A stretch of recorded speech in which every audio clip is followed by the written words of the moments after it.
নবীজি সাল্লাল্লাহু আলাইহি ওয়াসাল্লাম হাদিস পাকের মধ্যে বলেন, ইযা কানাত লাইলাতুন নিসফি মিন শাবান ফাকুমু লাইলাহা ওয়াসুমু ইয়াওমাহা।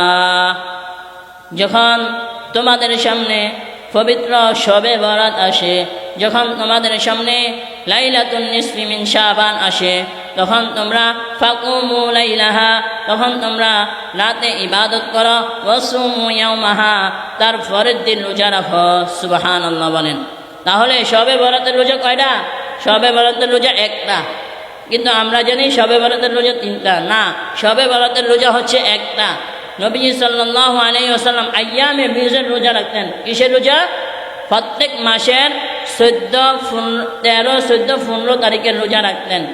ওই ধারাবাহিকতায় আমরা এই শাবানের রজনী যেটা আসছে সামনে, আমরা সোমবারে একটা রোজা রাখবো, মঙ্গলবারে একটা রাখবো, বুধবারে রাখবো একটা। ঠিক আছে তো?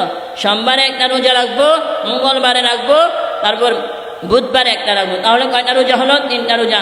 নবীজির সুন্নাহও পালন হয়ে গেল, তারপর শবে বরাতের রোজাও আদায় হয়ে গেল। সুবহানাল্লাহ বলেন।